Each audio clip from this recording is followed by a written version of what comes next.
On voit une certaine stagnation au niveau de la propension à la syndicalisation. Puis ce qu'on voulait faire, c'était de réfléchir avec les gens du milieu syndical, les experts des relations de travail, réfléchir aux raisons qui expliquent peut-être cette inertie-là, aux solutions surtout, puis aux stratégies qu'on peut mettre de l'avant pour favoriser finalement une plus grande organisation du secteur privé. Dans la plénière d'ouverture ce matin, je disais que c'était pour moi le défi prioritaire des organisations syndicales au Québec que d'augmenter le taux de syndicalisation dans le secteur privé. Thomas Cookin disait qu'aux États-Unis, c'était aussi l'objectif, mais qu'il fallait être imaginatif, il faut innover pour pouvoir organiser plus de gens parce qu'il y a un affaiblissement de la propension à la syndicalisation. Beaucoup de groupes souhaitent avoir une voix au travail, mais on imagine et on est maintenant à imaginer des solutions alternatives à la syndicalisation pour avoir cette voie-là. Donc, comment on fait comme milieu syndical, comme organisation syndicale pour rehausser cette propension à la syndicalisation? Donc, c'est vraiment le début d'un dialogue qu'on voulait faire sur cette question-là aujourd'hui. Et on est chanceux, on a réuni panélistes avec nous du monde syndical. On les a invités à réfléchir à des questions qu'on leur a adressées d'avance. On leur a présenté des données aussi du sondage. Et question de faire un peu dynamique, j'ai envie de vous demander de vous présenter et de nous dire en quelques mots votre expérience en matière d'organisation syndicale puis votre lien avec la recherche qui est libre. Renaud? Oui, bien, je peux débuter. En effet, Renaud Ledoux, je suis conseiller syndical à la CSM, à la syndicalisation depuis une bonne dizaine d'années. Ça fait 20 ans que je suis dans le mouvement syndical, principalement dans le secteur privé et industriel. Au cours des 10 dernières années, ça m'a permis de rencontrer des centaines de milieux de travail et de déposer plus de 100 requêtes en accréditation, que ce soit dans les centres à la petite enfance, professeurs à l'université. Ce qui fait en sorte que j'espère aujourd'hui, avec mes collègues, pouvoir partager quelques expériences et surtout donner des exemples clés qui vont servir à confirmer beaucoup de données qui vont être présentées aujourd'hui. Merci. Donc, Neil Atoll, je suis coordonnatrice au recrutement pour Québec avec les TUAC Canada, Travailleurs unis de l'alimentation et du commerce, depuis les 4 dernières années. Et je coordonne les opérations de syndicalisation avec nos 3 sections locales et avec une équipe. Et avant ça, j'ai fait aussi de la syndicalisation avec la Centrale des syndicats du Québec, donc du côté du secteur public. J'ai entre autres coordonné la syndicalisation des responsables de services de garde et par la suite participé dans plusieurs syndicalisations aussi.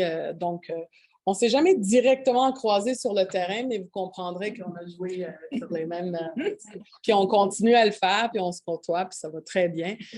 Et j'espère aussi moi-même vous amener nos commentaires puis notre vécu en tant qu'organisation avec le TUAC et ma propre expérience. Bonjour tout le monde. Mon nom est Luc Julien, coordonnateur au service de recrutement, syndicat des métallos, un syndicat du secteur privé uniquement. Je suis au métallo là, depuis 2001. Les 8 premières années, j'ai travaillé à la syndicalisation là, avec le coordonnateur recrutement sur le terrain. J'étais comme son adjoint. Ensuite, j'ai négocié pendant 12 ans des conventions collectives. Et depuis maintenant 1 an et demi, je suis rendu coordonnateur au service de recrutement. Je vous remercie pour l'invitation parce que je trouve intéressant qu'on se questionne, non seulement de recevoir des questions, mais nous, se questionner sur nous-mêmes. Donc, un forum, c'est toujours intéressant d'entendre les gens de ce qu'ils pensent de nous. On est habitué de toute façon de savoir ce que les gens pensent de nous. Mais c'est pas juste d'entendre des gens, c'est de les écouter aussi. Donc, aujourd'hui, merci pour votre présence. Puis ça va me faire plaisir de collaborer avec mes collègues. Merci beaucoup à vous d'avoir accepté l'invitation. Donc, je vais céder la parole à Patrice qui va nous présenter l'enquête qu'on a réalisée. OK. Bien, première des choses, merci d'être là. Ceux qui se poseraient la question d'où vient le titre, là, pourquoi je ferais partie d'un syndicat, ça vient d'une blague de Groucho Marx qui disait pourquoi je ferais partie d'un club qui m'accepterait comme membre. Mélanie trouvait que c'était trop long. Mais bref, aujourd'hui, c'est plus une amorce de discussion qu'un point final. L'enquête, on veut que cette enquête-là commence quelque chose et ça ne clôt pas la discussion. Au contraire, On a envoyé, donc, on va présenter en 2 blocs les résultats. Et on ne vous présentera pas l'ensemble des résultats. Là, on ne veut pas que vous assommez. Là, puis nous, on n'a pas encore tout analysé. On a des tonnes encore de données à analyser. Inquiétez-vous pas, on a déjà envoyé nos résultats à nos panélistes. Hein? On ne voulait pas les surprendre, les prendre à point. On voulait pas. Oui, on voulait. Oui, l'objectif, c'était davantage d'amorcer cette discussion-là parce que ça soulève des discussions.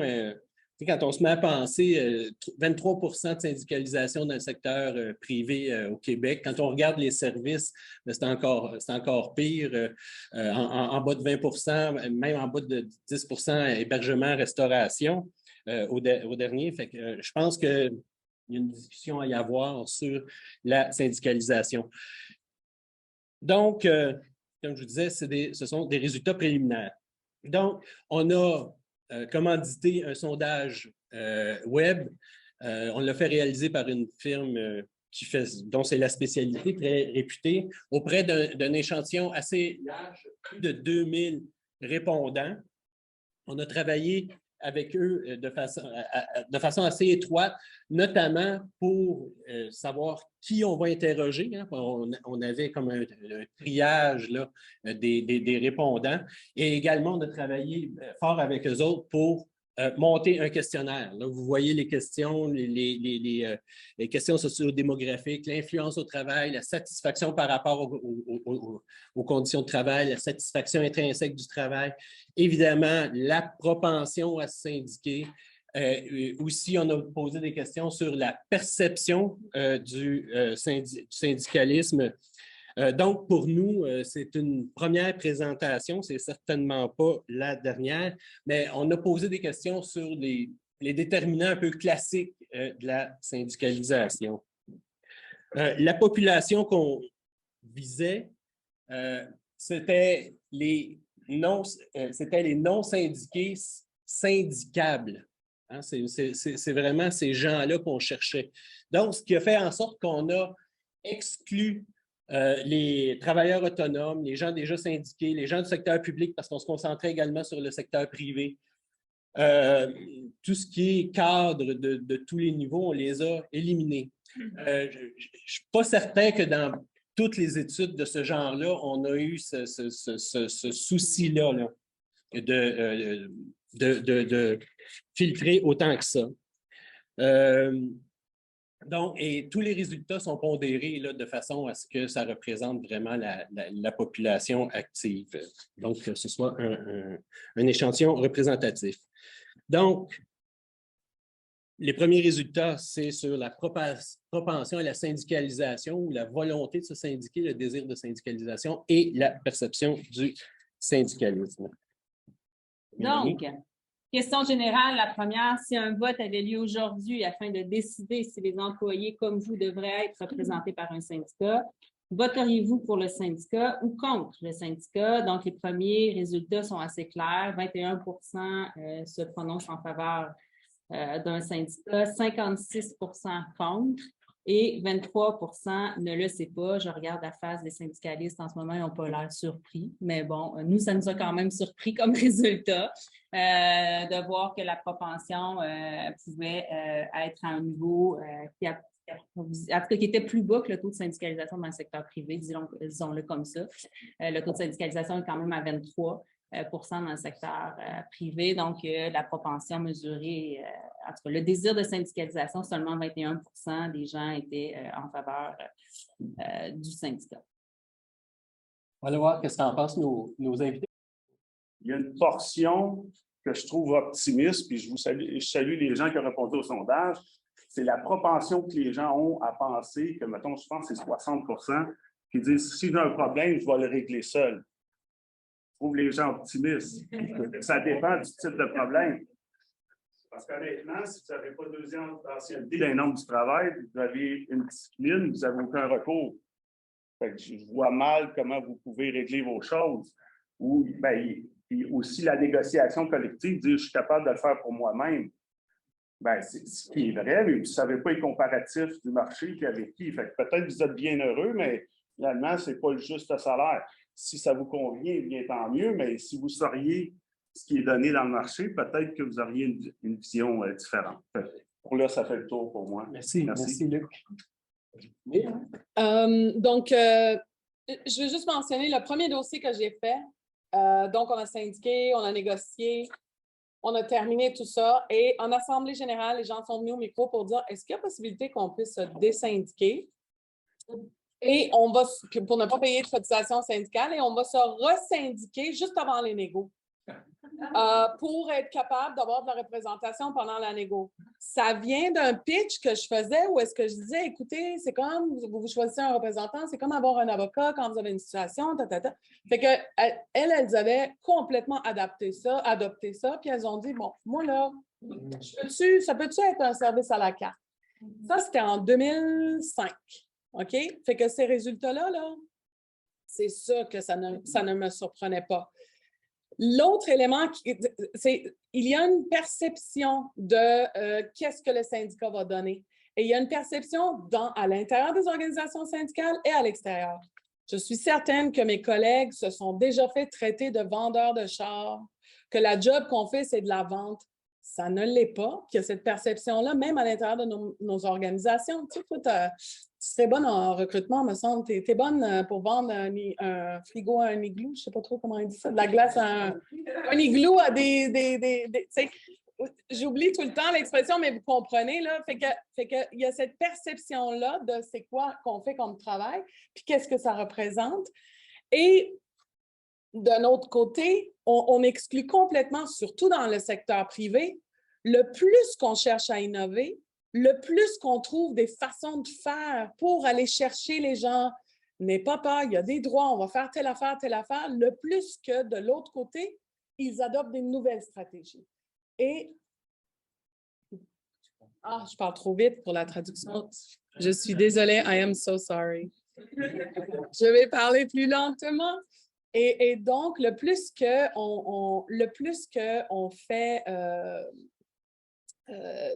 qu'on trouve des nouvelles façons d'expliquer les choses, de convaincre les gens et d'intervenir, le plus qu'il y a un pushback, comme on dit, de l'autre côté.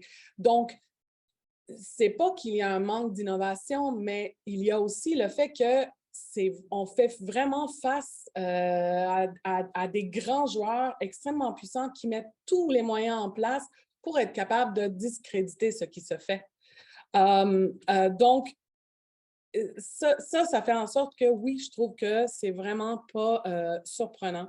L'autre chose que je voulais mentionner, parce que je veux quand même te laisser de l'espace pour commenter, c'est la législation. On dit tout le temps que la législation existe. C'est vrai qu'au Québec, on est chanceux parce qu'on a des articles qui disent « tu n'as pas le droit d'intimider, tu n'as pas le droit d'ingérer, etc. » Et là, je fais un petit parenthèse. On est dans la salle Metro Inc. ici aujourd'hui. Et aujourd'hui, il y a quelques heures, on vient de gagner une ordonnance de sauvegarde dans la campagne de syndicalisation d'Adonis, où est-ce que le TAT a dit qu'il y avait de l'ingérence et ils doivent arrêter de le faire, afficher, etc., etc. Donc, c'est quand même gros. Mais cette législation-là, quand on l'applique, ça tue nos campagnes. Le fait qu'on a entrepris cette démarche-là va faire en sorte que les gens ne voudront pas s'impliquer. Donc, il y a des limites de ce côté-là aussi qui fait en sorte que la bataille doit continuer. Je vais te laisser. C'est les gens de chez Métro qui nous ont dit. Oui, c'est ça. Oui, t'arrêtais mieux. Et puis, en fait, les résultats qu'ils nous ont présentés déjà dans le bloc 1, comme mes collègues, j'abonde dans le même sens, cette perception-là négative est vraiment tangible. Moi, le premier groupe que j'ai rencontré dans ma vie pour faire une campagne de syndicalisation, c'était des inséminateurs artificiels pour les vaches, donc tout le secteur bovin. Et le premier mot qu'ils m'ont dit, nous, on est contre le syndicat, on est là par défaut, on est là parce qu'on n'a pas le choix, on est rendu à cette étape-là. Peut-être on vous fera confiance un jour, mais pour l'instant, prouvez-nous quelque chose. Et cette preuve-là à faire au quotidien est très difficile parce que beaucoup de gens qui viennent nous voir ont aussi eu des mauvaises expériences syndicales, qui sont des fermetures d'entreprises, des longs conflits de travail qui étaient sans doute nécessaires, mais qui ne sont pas nécessairement pour le mieux à chaque fois. Des syndicats qui ont donné des mauvais services, peu importe la centrale syndicale, des fraudes dans les syndicats qu'on entend chaque année, bien que la plupart des organisations syndicales sont diligentes, traitent les problèmes, cherchent à les affronter. Il y a cet aspect-là humain fondamental qui fait en sorte que nous-mêmes, dans nos organisations, on est confrontés à des défis. Nia, tu l'as très bien mentionné, on ne fait pas de la vente, on fait de l'organisation de personnes qui, généralement, vivent des mécontentements qui sont viscérales. Ce n'est pas le premier réflexe de syndiquer dans la vie. C'est souvent l'étape numéro 42 de la démarche que tu as entreprise dans ton entreprise, dans ton organisme. Puis tu débutais à plusieurs échecs pour finalement arriver un jour devant un de nous trois. Et là, on leur explique, vous savez, pour se syndiquer, ça prend 50% plus 1, c'est confidentiel. Faites-en pas, le Code du travail va te protéger. Mais entre le moment où on entreprend la démarche, on est capable d'arriver jusqu'à une convention collective, ça peut prendre des fois 1 an, 1 an et demi. Combien de travailleurs que j'ai vu se faire congédier dans des campagnes de syndicalisation pour des motifs complètement absurdes? On dépose une plainte, on a gain de cause. 1 an plus tard, mais pendant ce temps-là, qu'est-ce qui s'est passé? La peur s'est répandue partout. Et ça, c'est excessivement difficile à combattre. Je pense que 80% d'une décision de syndiquer, ce n'est pas les meilleurs arguments. Ce n'est pas tu vas gagner tant de plus de l'heure. On est allé négocier ça dans l'autre entreprise. C'est l'aspect émotif. Est-ce que je suis en colère? Suis-je mécontent? Est-ce que j'ai peur? Quand j'ai vécu de la peur, de l'intimidation de la part d'un employeur, est-ce que j'ai vraiment le goût de m'embarquer dans une campagne de syndicalisation où il y a encore un risque en 2022 de se faire congédier? Donc, cette perception-là négative que je peux faire les choses par moi-même et espérer aller gratter quelques conditions de travail dans mon entreprise, je la comprends. Mais ce que je comprends aussi, c'est que ça veut dire, localement, j'ai le goût d'avoir du contrôle sur mon travail. J'ai le goût de pouvoir influencer localement par mes décisions, mes conditions. Ça, je pense que dans le deuxième bloc, on va pouvoir l'aborder avec plusieurs exemples. On va poursuivre avec les prochains résultats de l'enquête où on creuse un peu plus. On essaie de donner, je ne dirais pas nécessairement de l'espoir, mais on essaie de voir s'il n'y a pas des pistes qui nous permettraient d'orienter des campagnes et identifier un certain nombre de situations ou des groupes qui seraient peut-être plus favorables, je dirais, à la syndicalisation. Le premier résultat, ça concerne... Non, ça marche-tu, ça? Faut que j'y touche, attends. Ah non, si j'y touche, peut-être ça va tout. C'est moi, ça. C'est moi, ça? Non, c'est bon. C'est bon. Okay.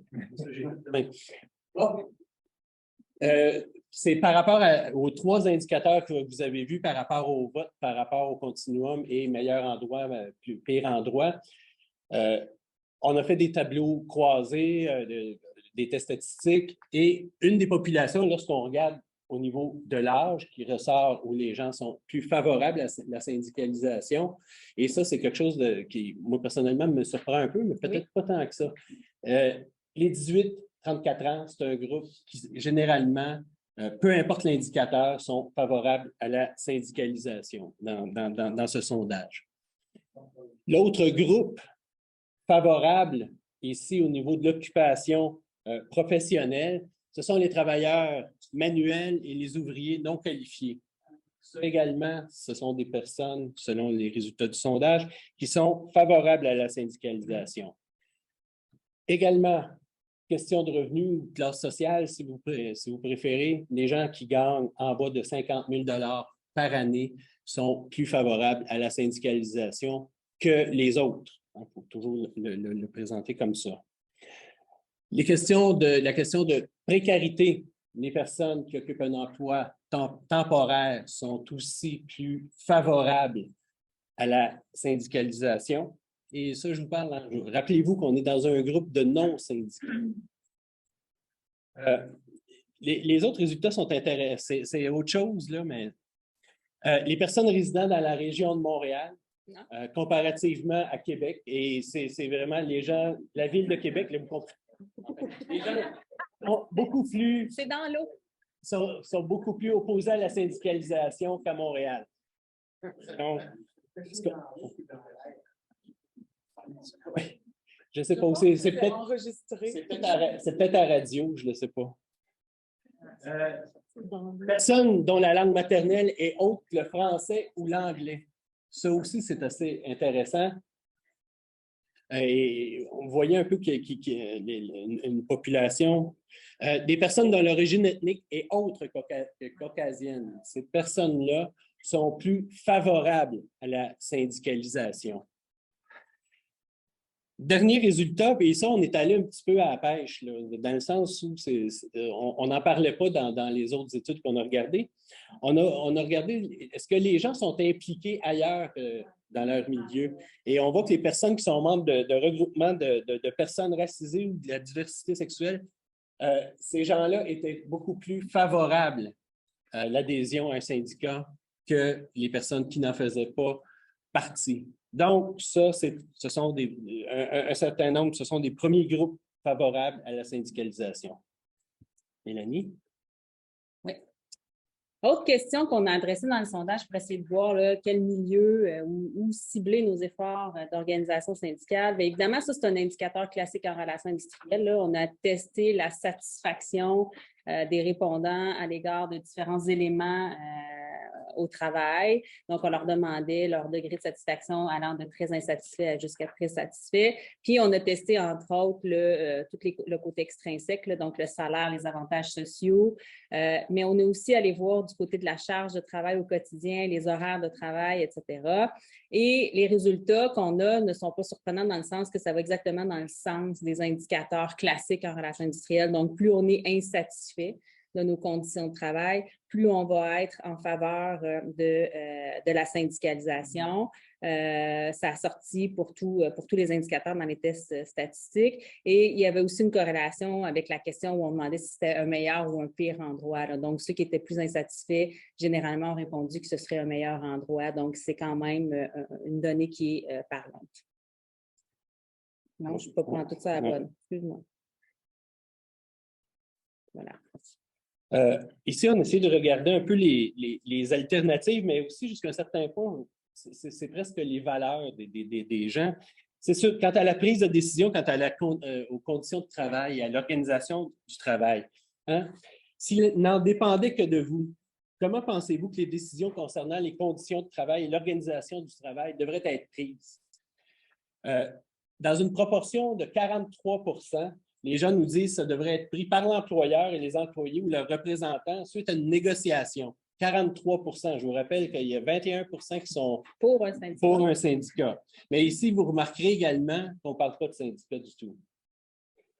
Par contre, le deuxième groupe, pour eux, c'est l'employeur seul pourrait déterminer, mais suite à une consultation des employés ou de leurs représentants.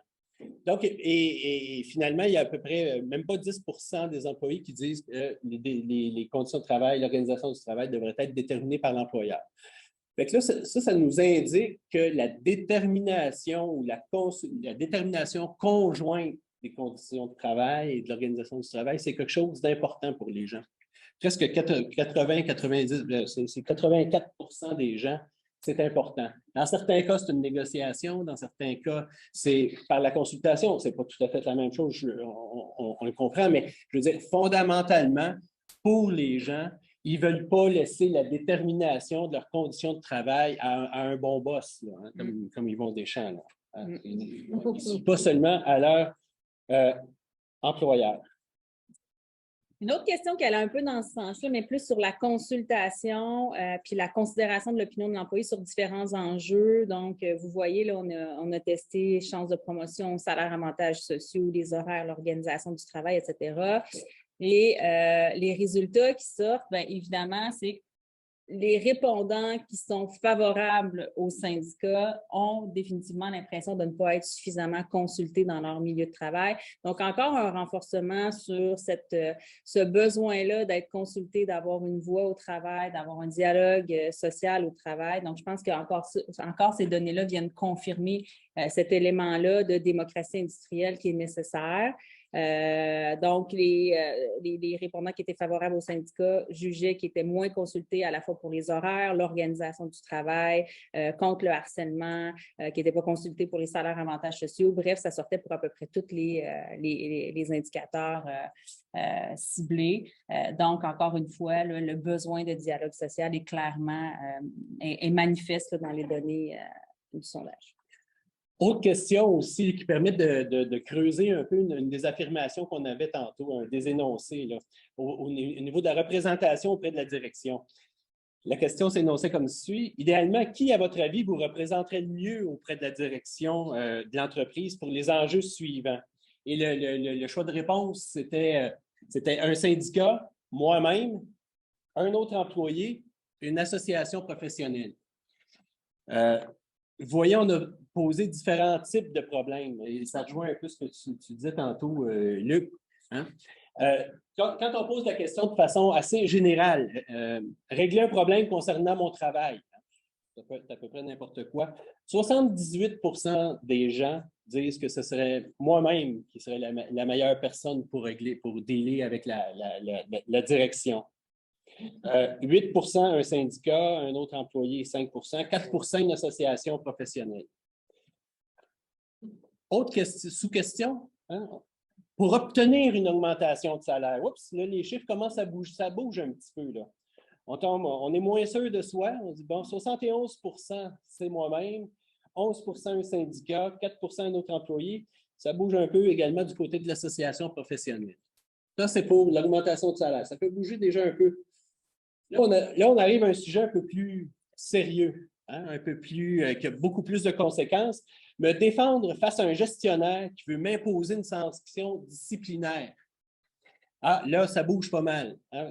Là, il y a seulement 56%, ce qui est encore beaucoup, vous me direz, là, mais il y a seulement 56% des gens qui disent que ce serait moi-même qui devrais être capable de me débrouiller.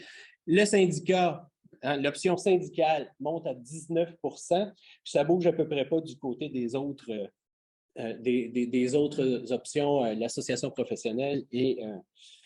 Fait que là, vous voyez que plus on est précis, plus on est concret, plus on est sérieux, oups, l'option syndicale vient, je dirais, augmente. Exactement. Puis aussi, je ne sais pas si c'est une question de valeur, est-ce que c'est de l'individualisme, est-ce que c'est le résultat des tutoriels sur YouTube, je suis capable moi-même de le faire et tout. Je ne sais pas d'où ça vient, mais les gens ont une confiance en eux-mêmes pour régler ce genre de problèmes-là liés au travail. Et ça démontre peut-être que tant qu'on n'a pas de problème, on n'a pas besoin de syndicat. Exactement. Quand on n'a jamais rencontré de problème non plus. Enfin, bref. Tu donnes-tu? Quand tu lis une convention collective, tu regardes la procédure régulière. Tu vas souvent voir que l'interpellable, c'est l'employé qui discute avec son employeur. Même nous autres, on marque ça. Je me rappelle quand j'ai commencé, j'étais marié. On enlevait ça, on voulait que ça soit juste le fait. Là, le patron se mettait à dire aux gens qui étaient autour, ben oui, des fois ça fonctionne, puis là, peut-être pas intérêt à raconter ça à tout le monde, mais tout le monde achetait ça. Peut-être que le résultat, ça vient, comme tu dis, un peu conforter la démarche que vous utilisez, que vous employez aussi. Oui, ça, même dans les prix, dans la procédure, souvent ici, c'est là pour vous donner le pouvoir à l'entreprise de parler de son problème. C'est quelque chose d'assez important. Capacité de s'exprimer. C'est ça. On va poursuivre, Claude, on revient tantôt. L'autre, c'est sur, dernière question, dernier résultat qu'on veut présenter, c'est par rapport aussi à une autre alternative, c'est l'association professionnelle. Hein. Les gens en parlent souvent. Ça, on parlait de la recherche de Jean-Guy Bergeron, entre autres, qui a développé ça. Première question, c'est aimeriez-vous faire partie d'une association professionnelle regroupant les personnes occupant le même genre d'emploi que celui que vous occupez actuellement si elle existait? 28% seraient prêts à faire partie d'une telle association. Quand on pose l'autre question, et là, on est un peu ratoureux peut-être, aimeriez-vous qu'une telle association professionnelle soit capable de négocier avec votre employeur vos conditions de travail et celles de vos collègues? Hein? Ici, la proportion est de 29%. Je vous rappelle que 21% est prêt à voter pour un syndicat, 16% pensent que ce serait un meilleur endroit. Hein? Et là aussi, lorsqu'on pose la question, des questions par rapport au service, par rapport, oui, exactement par rapport au service, hein, les proportions montent. Hein? Voudrait que cette association professionnelle, les 2/3 voudraient qu'elle s'occupe de régime de retraite, d'assurance collective, de formation professionnelle. un peu plus bas, les assurances professionnelles, la protection contre le harcèlement. Ici, on est aux alentours presque 60 55-53 conseils sur la pratique professionnelle, promotion de la profession, défense contre les mesures disciplinaires patronales et les plaintes des clients, 53 négocier votre contrat de travail. Alors, vous voyez que la grande astuce, c'est de poser presque les mêmes, de proposer les mêmes services qu'offre un syndicat. Mais sans employer, évidemment, le mot syndicat. On n'a rien inventé avec cette façon de faire, mais de poser les questions, mais ça subsiste encore. Mais ça démontre aussi qu'il y a un besoin. Un besoin non seulement de dialogue, comme on le disait tantôt, mais il y a un besoin au niveau des services aussi, parce qu'il y a une catégorie puis il y a une portion croissante des salariés qu'on considère atypiques maintenant ou même qui n'ont pas accès à tout ce panier de services-là parce qu'ils ne sont jamais ciblés par une organisation syndicale. Donc, pour moi, il y a une base de réflexion là parce que le sondage montre clairement qui ont, même s'ils ne votent pas en faveur d'un syndicat, il y aurait quand même besoin aux 2/3 de services offerts par les organisations syndicales. Donc, comment on peut articuler tout ça dans nos stratégies de représentation? On va voir qu'est-ce qu'en pensent nos invités. On peut commencer peut-être par Renaud. On va revenir. Merci. Oui, je casserai la glace. Vraiment, la dernière diapositive, pour moi, elle est vraiment très frappante parce qu'on se rend compte comment individuellement, face à des enjeux qui sont quand même techniques, complexes, sur lesquels on a peu d'emprise, bien, que ça prend évidemment un soutien qui s'exprime notamment par une structure de service que peut offrir un syndicat ou une association professionnelle. Ceci dit, j'ai un exemple très concret. Dans les derniers jours, on a participé à l'organisation, la syndicalisation d'un groupe qui s'appelle le Crew Collectif Café, ici dans le Vieux-Montréal. Et puis, le résultat de cette démarche-là, en fait, c'est 6 mois de préparation où on rencontre des travailleuses et travailleurs qui décident de, un à un, aller voir l'employeur pour tenter d'obtenir des petits cadeaux, des petits avantages, se rendre compte qu'ils ont quelques gains, mais bon, quand même, assez pour faire un peu passer le temps, décident avec la pénurie de main-d'œuvre, on a peut-être un rapport de force, on va se créer un comité, on va se nommer des représentants. Et à force de négocier avec l'employeur, ils se rendent compte que c'est un employeur qui paye un bail de 70 000 $ par mois, que son café est tout le temps plein. Il y a beaucoup de ressources permanentes pour pouvoir, lui, avoir ses comptables, ses actuaires, pour être en mesure de faire des représentations face aux travailleurs pour leur dire ben non, c'est impossible. Alors, ils se rendent compte que cette structure-là permanente peut arriver avec une structure de service que le syndicat, mais c'est un deuil à faire, c'est un processus qui peut prendre énormément de temps pour arriver avec cette conclusion-là. Je pense que les syndicats, on a ce défi à la fois d'éducation, à la fois aussi de renforcement de l'autonomie locale, de l'action des gens dans leur milieu de travail. On ne peut pas être là pour outiller ces travailleuses-là, ces travailleurs-là, pour qu'ils soient en mesure de eux-mêmes prendre en charge une partie de leur destinée. On va juste reproduire un modèle plus dirigiste qui, au final, va juste imposer des conventions cadres, va juste imposer des normes générales qui ne sont pas nécessairement acclimatées aux cultures des organisations. Chaque groupe qu'on syndique, puis je suis convaincu que mes collègues seront d'accord avec moi, j'ose espérer, chaque groupe est un cas d'espèce où on parle des pratiques existantes, des identités professionnelles existantes, qui connaît qui, c'est quoi l'attitude de l'employeur, c'est quoi les solutions que vous avez déjà trouvées par le passé. En Assemblée générale, il y a 2 jours, avec un groupe de professionnels, ils étaient étonnés qu'on puisse leur proposer un projet de négociation qui portait sur la cogestion, qu'on était capable de conventionner éventuellement des libertés qui existaient déjà, des sacraliser ces libertés-là. Là, ils ont vu que la convention collective, ce n'était pas une suite d'obligations, de restrictions, à la fois pour l'employeur et pour les travailleurs. C'est une manière de s'assurer qu'il y a un espace où est-ce qu'ils sont libres de pouvoir penser, s'exprimer, agir, sans penser qu'il y aura des représailles. Donc, ce qu'on voit dans l'association professionnelle, ce qu'on a vu dans les groupes cibles qui probablement ont une plus grande propension à vouloir se syndiquer, je pense que c'est l'expérience terrain qu'on vit actuellement. Peut-être.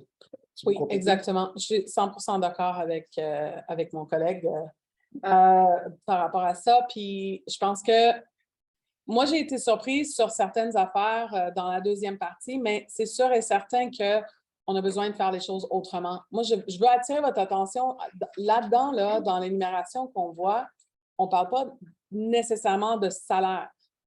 Fait que, puis on s'en est rendu compte dans les dernières années, parce que les gens ne voient pas le mot salaire. Fait que je vais dire ça comme ça, le commun des mortels, dans un sondage comme ça, là, il ne voit pas nécessairement qu'on parle d'argent là-dedans, directement leur salaire, leur taux horaire. Donc, et nous, on le voit sur le terrain, les gens se syndiquent beaucoup plus pour des enjeux en lien avec la santé, sécurité au travail, en lien avec une qualité de vie, etc. On n'est plus... C'est sûr et certain qu'il va y avoir une augmentation de salaire une fois qu'on embarque, mais on doit réfléchir et faire les choses autrement. Et le truc, c'est que vous parlez avec des personnes qui font de l'organisation syndicale. Nous, c'est sûr que c'est ça qu'on dit. Nous, c'est sûr que c'est comme ça qu'on le présente et c'est sûr que c'est ça qu'on fait à chaque fois. Mais ça prend un leadership dans les organisations pour être capable de suivre ça. Là, je veux dire, moi, j'ai déjà vécu ça, pas dans mon organisation actuelle, mais dans mon autre vie. J'ai vécu le négociateur qui vient « Hey, tu leur as-tu promis quelque chose? Parce que moi, là, c'est la convention de cadre parce que j'ai 25 dossiers, puis c'est pas vrai qu'on va mettre une clause blablabla. » Ou d'où est-ce que tu sors éliminer l'ancienneté? C'est quoi cette affaire-là? L'ancienneté, c'est absolument nécessaire.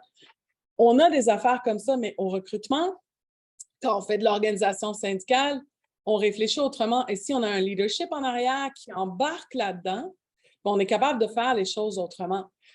Et c'est surtout ça qui va faire en sorte qu'on va être capable d'aller recruter davantage de personnes. Il y a un commentaire que je voulais faire par rapport aux personnes dont la langue maternelle est autre que l'anglais et le français, qui est mon créneau en tant qu'immigrante. Je suis arrivée, j'avais 11 ans ici, je suis d'origine turque. On le sait quand on lit mon nom. Sinon, j'ai déjà fait de la syndicalisation en m'appelant Julie Tremblay, puis personne ne l'a su. Certaines régions, c'est plus simple. Puis là, puis je dis ça avec énormément d'amour, mais dans cette logique-là, oui, c'est vrai qu'il va y avoir une plus grande ouverture, mais oh my God, essayer de se rendre là, parce qu'ils ont tellement peur. Il y a des préjugés. La première fois que j'ai annoncé à ma mère que j'allais faire de l'organisation syndicale, elle est partie à pleurer. Ça a duré 6 mois parce que j'allais me ramasser en prison, c'était clair. Fait que, je veux dire, il y a ces perceptions-là qu'on doit défaire. Il y a une peur, il y a une stigmatisation. L'ordonnance qu'on a obtenue aujourd'hui, c'est des employeurs qui ont dit aux gens, si tu signes ta carte, tu n'auras pas, ça va nuire à ta démarche d'immigration. C'est pas le premier, c'est pas le dernier, c'est le day-to-day. Hein? On le vit tout le temps. Fait que c'est mais la seule affaire avec ces gens-là, c'est qu'à un moment donné, quand ils sont sur le bord, là, ils en ont vu d'autres. Fait qu'ils sont comme, OK, je vais y aller. Puis une fois qu'ils décident qu'ils vont y aller, ils vont à fond la caisse avec toute la communauté, puis ils ont des attentes, puis vous avez intérêt à livrer. Donc, je voulais faire cet aparté-là qui est important, mais c'est vrai, puis on y va là-dedans, puis moi, je considère que dans notre organisation, au TUAC, c'est la chose qui a fait en sorte que je suis vraiment tombée en amour avec cette organisation-là parce qu'ils savent, ils savent, puis on fait des démarches, on utilise des méthodes, on a des approches, puis on a des façons de faire des rencontres, des négociations, etc., qui sortent de tout ce qui est traditionnel. On a même une façon de faire traditionnelle et non traditionnelle qu'on appelle, pour justement répondre à cette réalité-là qui est notre quotidien depuis 20 ans, c'est pas plus. Donc, voilà. Merci, Mille. Après, Luc va intervenir et après ça, on ouvre pour le plancher. Là, vous pourrez poser les questions. Je suis tout à fait d'accord avec les interventions parce que concernant le salaire, parce que souvent, on identifie puis on le voit, on parle de salaire, conditions de travail, salaire, conditions de travail. Présentement, le salaire, conditions de travail, en pénurie de main-d'œuvre, pas mal tout le monde, chacun va voir son employeur, si tu ne veux pas me perdre, je m'en vais. C'est pas vraiment l'approche. Traditionnellement, était comme ça, mais c'est sûr qu'il faut s'adapter pour ça. Puis on en a plein de raisons autres de syndiquer des gens que le salaire et les conditions de travail. Je vais vous donner un exemple. Les gens ne parlent pas de ça parce qu'il arrive moins des choses. Comme les accidents de travail, moi, on représente des métallos de l'industrie lourde. Bien, une grande raison pourquoi les gens sont syndiqués, c'est la santé-sécurité. Les métallos, on a une fierté d'être des chevals de bataille pour tout le monde. Ça sert aussi à la société, mais entre autres, nos membres. On ne parle pas souvent de ça parce que souvent, on évite des accidents. On ne les voit pas, les gens blessés ou mourir. Je n'ai pas fait d'études là-dessus, vous allez être meilleur que moi, mais je suis certain que dans les pays où il n'y a pas cette structure-là de protection pour les mêmes multinationales, je suis convaincu que le bilan de santé et sécurité doit être épouvantable parce que malgré tout ça, il arrive des accidents graves, puis il arrive des décès dans nos milieux syndiqués, puis c'est une tragédie. Mais nos membres, ils le savent, puis c'est fort en représentant santé et sécurité. Donc, quand on approche des milieux de travail de ce type-là, bien, les gens sont ouverts à nous écouter parce qu'ils savent que c'est dangereux. Je ne nommerai pas la compagnie parce qu'on est dans une campagne de syndicalisation, mais là, peut-être 12 mois, on était voir les gens. Ça n'avait pas de bon sens, leur santé et sécurité. On a dit, il est temps que vous vous preniez en main, il va arriver quelque chose. Là, 2-3 semaines, il y a eu 2 brûlés graves. Bien, tu sais, nous autres, on se demande qu'est-ce qu'on aurait pu dire avant, on aurait pu peut-être l'éviter. Mais les gens, là, l'ont compris. Là, on a eu des appels. Là, ça va peut-être être bon, mais là, ça va avoir écrit quoi, des grands brûlés pour. C'est pas juste corporatiste quand vous dites ben, les gens, la perception qu'il y a, ben, tu vas avoir des membres. Mais les gens qui font le travail au quotidien, comme j'imagine mes collègues, c'est la même chose. On représente des gens. Moi, j'aime les gens. Quand les gens se blessent, ben, je ne suis pas fier de, tu sais, quand je rentre, on aurait-tu pu faire autrement? Donc, il faut que la population sache ces enjeux-là au lieu des simples conditions de travail, ben, ils sont là pour augmenter les salaires. L'autre chose que je trouve intéressant, c'est quand vous dites les groupes favorables, les 18 à 34 ans, c'est particulier, je trouve, ces temps-ci, parce que, contrairement à avant, il y a peu de monde qui pense qu'ils vont passer leur vie dans la même usine toute leur vie. Fait, ce groupe-là, je trouve intéressant de plus en plus de travailler avec eux parce que souvent, ils le font pour eux autres, pour un certain temps, mais ils nous disent clairement, on ne passera pas notre vie là, mais ça vaut la peine de changer les choses, donc ils s'impliquent. Mais c'est des vecteurs, quand tu leur expliques, ben ouais, mais même si tu es là juste 5-6 ans, ben ils sont portés à nous donner un coup de main. Donc ça, c'est intéressant. Puis ce que je trouve, c'est que c'est une tragédie, dans le fond, quand on regarde les groupes plus favorables, on a les personnes dont l'origine ethnique et autres caucasiennes sont intéressées. Ben, c'est simple. Pourquoi? Parce que si vous promenez, puis je suis sûr que c'est pareil pour vous, dans les milieux où il y a plus d'immigration, on a syndiqué des endroits, puis j'enverrai pas mon fils aller travailler là. Fait que c'est sûr que ces gens-là, si on les appelle, ils veulent que quelqu'un les aide. Puis aussi, le rôle du syndicat, oui, c'est de syndiquer des gens, mais c'est de cibler ces gens-là au-delà des cotisations. C'est de cibler ces milieux de travail-là. Puis je suis sûr de la CSN, les métallos, les tuacs, il y a des histoires d'horreur. Puis quand on regarde les groupes favorables, c'est eux autres qui subissent le plus les contre-coups des conditions de travail. Les jeunes, c'est la même chose. Tous les plus précaires se retrouvent là, donc sont plus favorables. Donc, ça nous encourage juste à continuer ce qu'on fait, mais il faut s'adapter à ces gens-là, à ces personnes-là favorables pour changer la société. Si on fait ça, donc, il y a plus de gens qui vont adhérer à notre mouvement. Il y a d'autres mouvements, mais les syndicats devraient être vecteurs de changement. Donc, les gens qui sont plus favorables vont plus se reconnaître dans nous. Merci. Excellent. Merci. Donc, on va... Oui, je voulais juste peut-être achever. En fait, avant de passer aux commentaires de la salle, on a quand même un bon 25 minutes. Il y a quand même une bonne portion de la littérature là, qui traite des nouvelles catégories de travailleurs, les professionnels, les néo-professionnels, les techniciens qui émergent de plus en plus sur un marché du travail.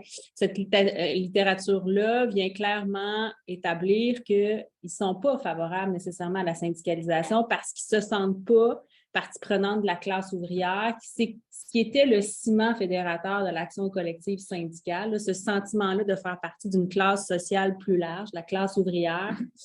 Ces gens-là se sentent mieux outillés, donc sentent moins le besoin de représentation collective, mais quand même témoignent, puis ça, on est target sur le sondage, témoignent quand même de besoins variés dans leur milieu de travail. Donc, peut-être avant de lancer le débat dans la salle, les syndicalistes qui sont là, y a-t-il cette réflexion-là sur l'élargissement des clientèles ciblées dans le mouvement syndical où on est encore dans les modèles traditionnels d'organisation? On en est où dans cette réflexion-là? Parce que, entre autres, en matière de retraite, c'est de plus en plus inquiétant quand on regarde les travailleurs âgés qui sont retraités ou nouvellement retraités, qui peinent à payer même les hypothèques sur leur maison ou sur les taxes municipales. Il y a quand même des aînés, des retraités pauvres au Québec parce qu'ils n'ont pas bien préparé leur retraite. Comment vous réagissez là-dessus dans le mouvement syndical? Est-ce que votre réflexion est avancée là-dessus? Est-ce qu'il y a une ouverture dans les organisations syndicales pour organiser en marge du Code du travail où on est encore dans les efforts d'organisation selon le Wagner Act? Puis ces efforts-là qui sont en dehors du cadre, bien, on les déploie comment? Et qu'est-ce que ça a comme implication par rapport à vos membres traditionnels aussi? Parce qu'il y a un dialogue à établir à l'intérieur d'une organisation syndicale. On va avoir des membres traditionnels, des membres peut-être pas, des membres non traditionnels. Donc, comment vous jonglez avec tout ça? Oui, je te regarde, Anouk. Pour que nos amis en ligne nous entendent, il faut que j'aille vous porter ce pod-là au lieu de... On n'a pas de micro fonctionnel. Fait que je ne sais pas si tu t'es senti interpellé, Anouk. Je pense que ça devrait être correct ici. Bonjour, Anouk Collet, des TUAC également. Puis, ben oui, c'est tout à fait une réflexion qu'on fait effectivement. Donc, on s'est intéressé, ça fait déjà plusieurs années qu'on a la question chez nous, surtout sur les travailleurs de plateforme. Et peut-être vous n'êtes pas sans savoir qu'en janvier, on a conclu une entente avec Uber, là, qui n'est pas visée, c'est une entente privée, dans le fond, qui n'est pas visée par le Code du travail. Qui donne des droits, pour le moment, uniquement des droits de représentation aux travailleurs. Ça, c'est le volet principal. Et le deuxième volet, quand on a voulu commencer à aborder avec Uber la question de dire, est-ce qu'on peut améliorer les conditions de travail? Ce qu'Uber nous a dit, il dit, moi, je veux bien, mais il dit, quand nos travailleurs, pas nos travailleurs, justement, quand nos gens se mettent sur la plateforme, ils se mettent aussi sur DoorDash ou d'autres plateformes. Il dit, si on va créer quelque chose, ça ne sera pas juste nous qui aurons à payer ça, puis on veut que les autres gens de l'industrie embarquent. Alors, ils disent à ce moment-là, on va s'entendre pour faire du lobby pour que ça soit toute l'industrie. Dans le fond, tantôt, dans l'autre atelier, on a parlé peut-être du négo sectoriel, mais c'est un peu ça, là, dans le fond. Alors, puis, je suis un peu étonnée parce que en ce moment, justement, on fait ce lobby-là à travers le Canada. Ici, je veux dire, il y a d'autres provinces où, pour une fois, d'habitude, le Québec, on est à l'avant-garde, là, mais il n'y a pas cette discussion-là du tout au niveau des gouvernements. Alors qu'en Ontario, ils ont déjà commencé à regarder de la législation. En Colombie-Britannique, ils regardent ça. Puis, tu as parlé, Mélanie, là, de toutes les notions aussi d'avantages sociaux de ces gens-là, que nos gens, maintenant, comme on disait, ne sont plus dans des entreprises pendant 10 ans ou ils ont la chance peut-être d'accumuler un fonds de pension pendant 10 ans. Donc, en Ontario, on vient d'aller justement en commission parlementaire pour donner notre opinion sur ce qu'ils appellent des avantages sociaux portable benefits, là, qui se déplacent justement d'un employeur à l'autre.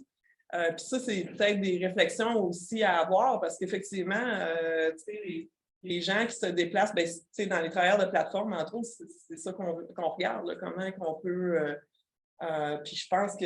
Mais même nous, là, on est dans le commerce de détail. Là, bon, tant mieux, le monde des épiceries, tout ça, c'est syndiqué, mais dans le reste du commerce de détail, là, les gens se déplacent d'un commerce de détail à l'autre, mais ils n'ont rien là, qui se transporte avec eux parce que ça ne pourrait pas être quelque chose. Alors, c'est certain qu'on a ces réflexions-là, puis juste pour finir, on va prendre un peu de la place, mais c'est sûr qu'il y a un dialogue à avoir avec nos membres, puis ça, quand on a défendu les travailleurs agricoles temporaires, justement, puis là, quand on a décidé de représenter les travailleurs du BAB, puis c'est pas des gens qui payent des cotisations chez nous, puis là, nos membres nous disent, ils nous disent pas, mais on l'entend, on entend quand même un peu fort que nos membres nous disent, là, comment ça fait que ces gens-là, nous, on paye des cotisations syndicales que vous ne représentiez, puis là, ces gens-là, ils n'en payent pas, Et nous, ça a toujours été de dire, écoutez, chez nous, on a toujours voulu défendre les plus démunis. Et ces gens-là, on va commencer, puis après ça, on verra comment on évolue peut-être vers un modèle où ils deviennent justement syndiqués, puis que là, à part entière, là, parce que ça fait partie de ce qu'on demande. J'arrête là pour laisser la place à d'autres. Merci. Je vais peut-être être Marie-Pierre Boucher. Moi, je suis prof en relations de travail, mais pas en syndicalisme. Donc, je vais faire un pas de côté. Je vais peut-être m'adresser aux questions de recherche. Merci pour ce magnifique sondage, cette enquête. J'ai un peu le sentiment que les gens ne sont pas cohérents. Puis, coup, je vais avoir un avis contradictoire sur cette cohérence-incohérence. Je me suis demandé dans quelle mesure on pouvait avoir des résultats attendus en posant des questions aussi directes. Puis, quand on pose des questions indirectement, les résultats sont plus probants, on va dire, plus favorables à la syndicalisation. Puis, tu sais, il y a même des contradictions avec les enquêtes sur le rapport au travail que nous, on fait sociologues, où l'autonomie professionnelle est dans le bas dans l'étage inférieur par rapport à d'autres éléments, alors que c'est très, très fort, les velléités d'auto-organisation, de contrôle sur l'organisation du travail. Donc, incohérence. Puis en même temps, j'allais vous demander dans quelle mesure est-ce qu'on est capable de situer des questions à des enquêtes comme celle-là dans l'opinion des personnes touchées, leur sentiment de justice, d'injustice, qui les fait agir, ce qui les fait bouger. Je pense à la montée de l'extrême droite. Comment on est capable de poser aussi des questions qui situent leur contexte général d'opinion, leur propension au vote, etc. Puis là, c'est comme s'il allait donner il allait avoir des postures cohérentes, mais je me demandais si on ne devrait pas aussi dialoguer davantage avec leur sentiment de justice et autres opinions politiques. Oui, mais c'est ça, je lève ma main, mais je ne veux pas couper personne. Non, vas-y si tu veux. Oui, OK. Oui, j'ai fini. Je voulais dire, tu sais, je comprends quand vous dites, tu sais, il y a des contradictions, etc., mais c'est le mot syndicat. C'est littéralement juste ce mot-là. Je peux avoir, puis mes collègues doivent penser la même chose, là. On peut avoir une conversation de 2 heures avec quelqu'un sur plein d'enjeux et arriver à quelque chose. Mais la seconde qu'on dit, tu sais, c'est fini. C'est immédiat, c'est automatique, puis il y a une espèce de, tu sais, fait que il y a ça qui fait en sorte que, tu sais, puis je ne l'ai pas mentionné tantôt, mais tu sais, il y a un système qui est établi comme ça.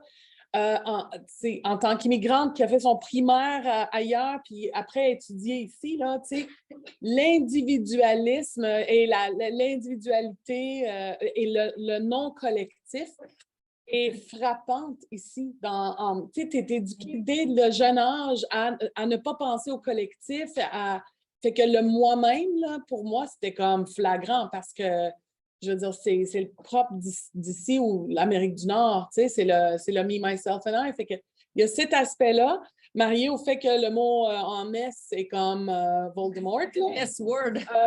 C'est ça. Fait que là, tu sais, c'est comme... c'est ça qui crée cette espèce de... En tout cas, c'est ce que je pense, mais je vois ma collègue. Je veux juste rebondir là-dessus, Mathilde Lefebvre, je suis représentante au TUFAC aussi, le TUFAC prend beaucoup de place aujourd'hui, mais c'est ça, en fait, ce qui aurait été intéressant, peut-être avant de faire cette enquête-là, mais je comprends que ce n'est pas toujours possible, c'est de tester les connaissances, la compréhension des gens sur le concept même de la syndicalisation. Moi, ce que je remarque sur le terrain depuis peu de temps, là, je suis représentante depuis juste 1 an, un peu plus qu'1 an, c'est que souvent, on parle de services que la syndicalisation peut offrir, puis là, les gens sont tout à fait réceptifs, mais le concept de la syndicalisation en tant que tel est très, très mal compris, voire inconnu là, chez beaucoup de gens, surtout chez les moins de 18, moins de 20 ans. J'ai remarqué ça. Est-ce qu'on pose la question, c'est quoi un syndicat? Puis très candidement, on répond non. Juste pour éclaircir, parce que le sondage, je le trouve intéressant comme ça, parce que c'est la réalité. C'est que oui, c'est vrai que le concept syndical n'est pas connu, mais c'est la réalité. Quand tu vas voir quelqu'un, ils ne connaissent pas les démarches. Donc, c'est là-dessus qu'il faut se poser des questions, c'est là-dessus qu'il faut être meilleur. Parce que si on explique aux gens c'est quoi, on n'aura pas les vrais résultats, parce que si on va être sur le plancher, il va falloir recommencer ça. Donc, au niveau global, je trouve que, pas les résultats, mais je trouve que le sondage est pertinent sur la réalité. Juste avant, je voudrais peut-être rebondir sur vos commentaires. Puis, pour moi, ce sondage-là n'est pas surprenant parce que quand on s'intéresse à la littérature chez les professionnels et le syndicalisme, c'est exactement ça qu'on voit. et surtout les néo-professionnels, là, donc les nouveaux types de professionnels qui ont émergé dans les dernières années. Et il y a plusieurs syndicats qui ont été formés dans les dernières années, mais ils ne peuvent surtout pas avoir l'étiquette syndicat. Donc, ça va s'appeler l'association de machin truc, groupe d'intervention. En tout cas, bref, on ne peut pas avoir le vocabulaire syndical traditionnel parce qu'on ne veut pas s'identifier à ce vocabulaire traditionnel-là. Donc, pour moi, ça me surprend pas. Puis, ce n'est pas de l'incohérence. C'est cette absence d'identification à ce que le syndicalisme a toujours été et comment il a été perçu. Donc, plus lié à la classe ouvrière, plus lié au monde ouvrier, plus lié à une frange de travailleurs. C'est ça qu'on refuse, en fait. Mais ça ne veut pas dire qu'on refuse une représentation ou des services offerts ou de l'accompagnement dans les milieux de travail. Donc, dans ce sens-là, ça ne me surprend pas tant, les résultats. Est-ce que tu voulais y aller tout de suite sur le contexte? Aussi sur le contexte, je pense qu'il y a quand même un certain nombre de questions. On n'a pas tout présenté nos résultats. On a posé des questions notamment sur la socialisation.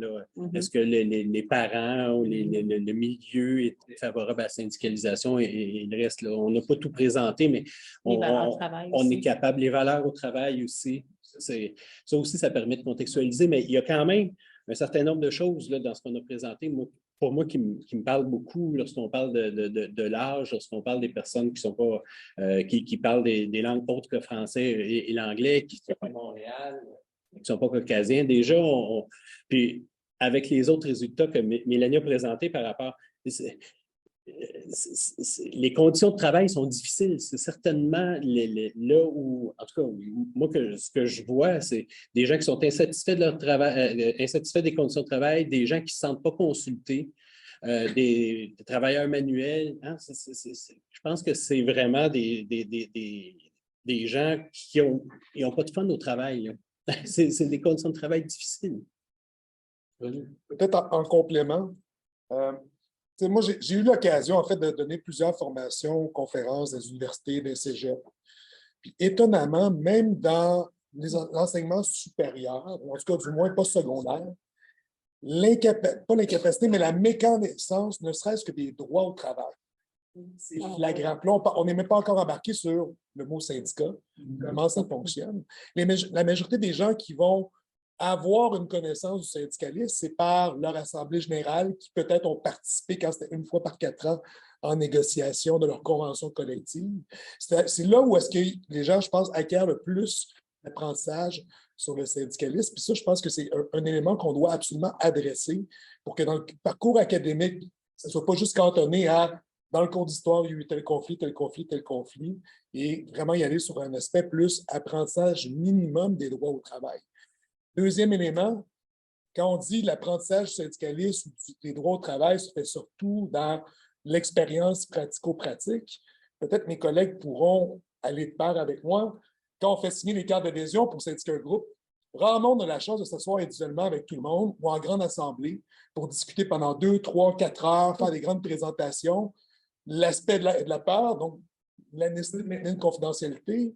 Il y a l'aspect stratégique qu'il faut le faire rapidement pour éviter des représailles de l'employeur. Résultat des courses, la majorité des gens à qui on fait signer les cartes d'adhésion, c'est 2, 3, 5 minutes. Merci, bonsoir, on se reverra en assemblée, je t'expliquerai des choses. Donc, la capacité à transférer des informations, à former les gens, rarement dans la syndicalisation, on est capable, au niveau de la majorité des gens qu'on tente de syndiquer, de leur donner ce minimum-là. Donc, ça, je pense que c'est un autre aspect fondamental. Nicolas, après ça pourrait être Monique. Merci. Philippe? Oui, alors moi, je vais être assez rapide parce que je vais être... c'est vraiment du point de vue français. Moi, Nicolas Moissard, j'enseigne dans un institut de formation syndicale au sein de l'Université de Strasbourg. On ne fait que de ça. Et quand on fait ce type de sondage-là, pas aussi précis, mais j'en vois passer en France. Alors bon, le système est tellement différent. Hein. Les gens vont vous dire qu'ils n'ont aucun intérêt à adhérer à un syndicat. Et objectivement, je crois que c'est souvent le cas, sauf peut-être dans l'éducation nationale pour l'évolution de la carrière, individuellement, mais en tant que personne. Hein. Et après, l'image, c'est très curieux, c'est les enquêtes en France. L'image, que pensez-vous des syndicats? L'image est meilleure. C'est-à-dire, individuellement, je ne vois aucun intérêt, Mais Ils servent à quelque chose. Et là, la grève qu'on a eue il y a quelques semaines dans les raffineries, le gouvernement a mis du temps à réagir parce qu'il pensait que l'opinion publique serait immédiatement opposée à eux. Et il avait même sorti les salaires des ouvriers en disant, vous avez vu, ils gagnent bien leur vie quand même. Et finalement, l'opinion publique, dans les enquêtes d'opinion, montrait qu'elle était assez favorable et relativement équilibrée jusqu'au bout. Par contre, bon, on a les mêmes fossés. Il y a peu de temps, nous, à l'Institut, on a travaillé sur l'engagement de façon générale. On a invité des jeunes et on a fait un forum aussi à Marseille. Et on a un jeune qui a balancé. De toute façon, c'est comme les politiciens, les syndicalistes, ils pensent qu'à eux, qu'à leur carrière. Et c'est vrai que à partir du moment où c'est comme les étudiants, hein, j'enseigne aussi dans les étudiants, un amphi de 350 étudiants en 3e année de licence. Au début, je leur dis qu'est-ce que vous pensez des syndicats, ils ne savent pas ce que c'est. On a des retours mais qui sont terribles. Et après, je me dis, ça peut être pas si mal que ça peut servir, mais bon, j'aurais plein de choses à dire, mais sinon, c'est passionnant. Enfin, même si le système est différent, on voit bien que. Il y a des ressemblances. Monique? Oui, ben, moi, je voulais, d'abord, je trouve ça fort intéressant. Ça m'amène à faire des liens aussi avec l'atelier précédent qu'on a eu. Ce que je trouve intéressant là-dedans, un point qui m'a beaucoup frappé, c'est l'insistance que les gens donnaient ou l'importance qu'ils donnaient au dialogue social dans l'entreprise. Et puis, souvent, je pense que on ne fait peut-être pas assez attention à cette question-là, on ne porte peut-être pas assez attention à cette question-là. Quand les gens pensent syndicat, souvent, ils vont penser à chicane, à guerre avec mon employeur. La guerre va partir, puis là, ils font une espèce de balance. Puis tant qu'on n'est pas en crise, mais pourquoi un syndicat? On va attendre. On est peut-être capable de régler nos affaires. Et si on axe plutôt sur la question du dialogue social, qui est une nécessité au jour le jour, bien, peut-être qu'on peut faire des avancées plus que juste syndiquer quand on a une crise qui fait en sorte que les gens, tu sais, l'exemple que tu as donné tout à l'heure était assez frappant là-dedans par rapport à un accident qui arrive, tout ça. L'autre réflexion que ça m'amenait dans toute cette question-là de chicane ou de conflit que ça peut inférer le mot syndicat, c'est ben, justement le système, le régime dans lequel on vit, un syndicat dans une entreprise, le monopole syndical. Donc, syndicalisation, est-ce que faut choisir entre un syndicat ou bien il y a un champ libre puis il y a juste un syndicat qui va se présenter? Tant mieux dans ce cas-là. Des ententes parfois entre certains syndicats de non-maraudage, c'est bien le fun quand ça peut arriver. Mais autrement, si la petite guéguerre et puis les gens n'aiment pas cet aspect-là. Donc, ça aussi, je trouve que si on fait le lien avec ce qui a été mentionné ce matin ou cet après-midi, au début de l'après-midi dans la plénière, c'est aussi des pistes de réflexion qu'il faut se faire par rapport à si on va à une ouverture, bien, comment est-ce qu'on peut ouverture plus sur un pluralisme syndical? Quand on pense, vous avez donné l'exemple justement chez les jeunes, ils se déplacent. Aujourd'hui, les jeunes, puis même nous autres, moi je ne travaille plus maintenant, mais même des gens de 40 ans, ils commencent aussi à se déplacer d'un endroit à l'autre. Tu es syndiqué dans un endroit, tu t'en vas ailleurs, tu n'es pas syndiqué ou tu es syndiqué dans un autre syndicat, une autre culture, une autre manière de faire. C'est compliqué, c'est mélangeant. Et puis, ça amène aussi parfois à de l'exclusion de certaines personnes parce qu'ils sont moins proches des uns et des autres. Ils appartenaient à tel syndicat, donc, oups, on ne parle pas sur Il y a tout ça dans le quotidien qui existe. Et je pense que si on doit réfléchir aux nouvelles formes d'organisation du travail, à la précarité, aux gens qui se déplacent d'un endroit à un autre, puis qu'on ne peut plus imaginer aujourd'hui de dire je commence à travailler à 20 ans, puis je vais prendre ma retraite à 60 ans, 65 ans dans la même entreprise. Bien, qu'est-ce qu'on peut faire par rapport à ouvrir aussi sur ces aspects-là, par rapport au régime de représentation? L'autre élément aussi que je voulais apporter sur les syndicats, c'est aussi de mieux faire valoir l'ensemble des rôles qu'ils jouent. pas seulement le rôle de négociation, ou de représentation, mais le rôle d'éducation, puis de transformation aussi des mentalités, de la culture, l'ouverture, l'égalité, etc. Donc voilà, c'était les réflexions. Merci, Monique. Philippe, Il nous reste 5 pour minutes. l'épisode de là, c'est à peu près 5 minutes. Peut-être ultra rapide. je peux se revenir avec nos invités. Dans le fond, Philippe Lapointe, FTQ Construction. J'hésitais à venir parce que je viens d'une industrie 100% syndiquée, mur à mur. Et au final, j'ai juste eu la réflexion avant de venir, qu'est-ce qui arriverait si on le perdait? Et je pense qu'on serait dans la chenoute. Et dans le fond, en écoutant les présentations, puis surtout en écoutant les artisans de la syndicalisation, ce que je me rends compte, c'est l'immense besoin d'agentivité des travailleurs-travailleuses sur leur milieu de travail. Puis, la chose que je me pose comme question, c'est une question, c'est peut-être que des fois, on fait des unités trop grosses. Nous, on a 200 000 travailleurs et travailleuses dans la construction pour une convention collective, une négo, pas beaucoup d'actions, des CIUS avec 9 000 membres, des choses comme ça, ce qui dépossède énormément. Fait qu'on crée des gens en leur donnant des promesses pour que finalement, on ne soit pas capable de les remplir. Puis je me demandais justement si... J'ai manqué l'atelier juste avant, peut-être que j'aurais eu réponse à ma question. Mais peut-être que on est en train de créer un syndicalisme trop grand, avec des unités qui soient trop loin. Avez-vous une réflexion quand vous créez l'unité de représentation? Peut-être que ça pourrait être un truc là, pour s'assurer que ça reste à valeur humaine. C'est une question, Claude? Le jeu qui vaut très cher en même 50 ans, quelque chose qui s'appelle les unions personnelles. On se pose ces questions-là. Eh oui. Je ne sais pas si vous voulez venir. Juste un mot de la question. Et conclure en même temps. Je voulais juste répondre à un commentaire intéressant parce qu'on le voit, plus on est proche des unités, plus la vie syndicale est visible. C'est un constat qu'on fait. C'est sûr que dans le secteur privé, normalement, c'est une usine d'accréditation. C'est quand même assez proche, mais on a quand même des accréditations qui sont plus larges. Puis, il faut se questionner aussi sur la vie syndicale. La vie syndicale, c'est aussi la formation syndicale, puis c'est aussi ces mêmes gens-là qui ont des enfants, qui retournent chez eux et qui parlent du syndicalisme. Donc, quand on reçoit les résultats, ça apparaît pas comme ça. Ça apparaît aussi par une inaction, ou en tout cas une action qui n'est pas appropriée. Mais tout est dans l'éducation pour tous les sujets dans la société, mais entre autres celle-là. Puis plus on est proche de notre monde, je pense que plus les gens démystifient chez eux. Donc, il faudrait commencer par former les gens déjà qui sont sous nos accréditations pour qu'ensuite ils puissent, selon moi, expliquer mieux à leur famille. Parce que des fois, les soupers de Noël, des fois, c'est... Je veux juste parler de syndicat. Des beaux ambassadeurs. L'éducation, c'est un enjeu. Dans le fond, ça réglerait, ça faciliterait les soupers de famille.